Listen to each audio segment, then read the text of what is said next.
बिस्मिल्लाहिर्रहमानिर्रहीम। अस्सलामुअलैकुम नाज़रीन मोहतरम, आज हम आपको अपनी आगाही मुहिम के एक नेक्स्ट स्टेप पे लेके आ रहे हैं। According to Saudi labour law, कोई भी बंदा अपनी छुट्टियां कैसे गुजार सकता है, किस तरह लेगा, अपनी पेड लीव कैसे लेगा, ये सारे का सारा आज हम आपसे डिस्कस करेंगे।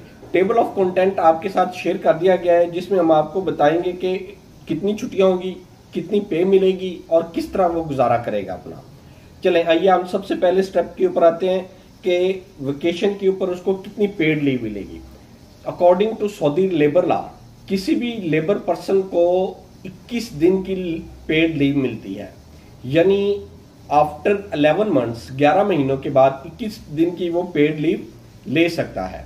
इसका कैलकुलेशन क्या, अगर सपोज एक बंदे की 1000 रियाल सैलरी है, 1000 riyal salary divided by total number of days multiply by 21, तो ये 700 रियाल आती है, यानी कि 700 रियाल एनुअली वो ले सकता है। सिमिलरली जो डोमेस्टिक वर्कर है, डोमेस्टिक वर्कर जिनमें house made, house driver, house servant ये लोग आ जाते हैं, जो वीजा मुसानत के ऊपर आते हैं, उनकी पेड लीव 2 साल के बाद 30 दिन की है। तमाम कंपनीज वर्कर की 1 साल बाद 21 दिन, और जो डोमेस्टिक वर्कर है इनकी 2 साल बाद 30 दिनों की पेड लीव बनती है। दूसरा तरीका क्या है, एनुअल लीव कैलकुलेशन हम आपके, और टाइम ऑफ ड्यूरेशन 11 मंथ हमने आपको बता दिया, ये एडजस्टेबल होता है। सपोज अगर कफील कहता है कि यार अभी मुझे काम है, तुम अभी छुट्टी ना जाओ, तुम 1 महीने बाद चले जाना, तो पॉसिबल है।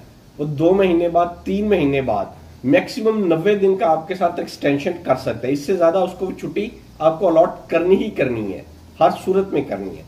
कुछ कंपनीज के साथ एग्रीमेंट होते हैं लोगों के 2 साल बाद के, 3 साल बाद के, वो 2 साल बाद इनको रिटर्न टिकट देते हैं, लेकिन 21 दिन एनुअली उनको देना ही देना है। अगर कोई भी बंदा 2 साल बाद जाता है, यानी कंपनी उसको 2 साल बाद रिटर्न टिकट के साथ छुट्टी देती है, तो 21 + 21 42 दिनों की पेड लीव उसको देगी। 1000 रियाल सैलरी वाले को 700 + 700 1400 रियाल मिलेंगे।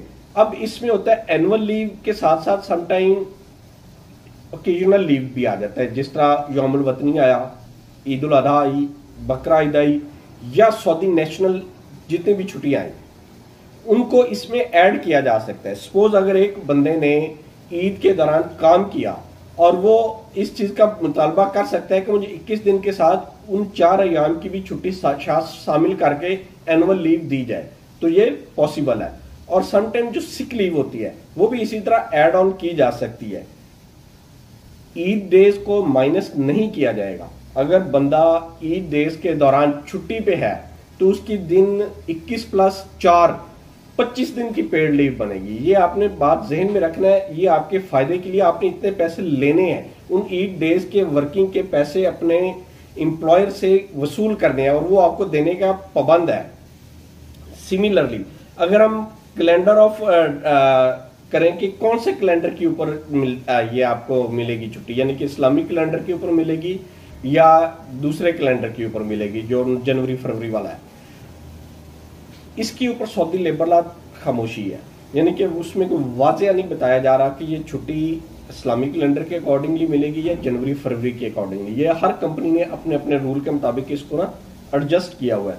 कोई इस्लामिक कैलेंडर के अकॉर्डिंगली दे रहे हैं और कोई, क्योंकि वो हर कंपनी का पैटर्न अलग है। जो इंटरनेशनल कंपनीज है सऊदी अरेबिया में वो जनवरी फरवरी को फॉलो कर रही हैं, और जो वहां की लोकल कंपनीज है वो हिजरी कैलेंडर को फॉलो कर रही हैं। सिमिलरली ट्रांसपोर्टेशन का अक्सर क्वेश्चन आता है कि क्या हमें ट्रांसपोर्टेशन की पे है वो एनुअल लीव के साथ मिलेगी? बिल्कुल मिलेगी। अगर आपका कंपनी के साथ एग्रीमेंट है कि वो आपको ट्रांसपोर्टेशन प्रोवाइड करते हैं और आप उसको अवेल करते हैं, फिर तो वो नहीं देंगे। लेकिन आपका अगर ट्रांसपोर्टेशन सेल्फ ट्रांसपोर्टेशन है और कंपनी के साथ आपका एग्रीमेंट भी है कि वो आपको ट्रांसपोर्टेशन देंगे, तो आपको एनुअल लीव के साथ तमाम जो है ना ट्रांसपोर्टेशन के चार्जेस वो पे किए जाएंगे। आपके एनुअल लीव के साथ बकाया जा जितने भी है, वो ट्रांसपोर्टेशन हो, हाउसिंग हो, या कोई भी अलाउंस हो, ओवर टाइम हो, या जिस भी किस्म के अलाउंसेस आपके कंपनी की तरफ पेंडिंग है, कंपनी आपको वो पे करने की हक बजानी है, वो आपको हर सूरत में पे करेगी और आपने ये चीजें वसूल करनी है।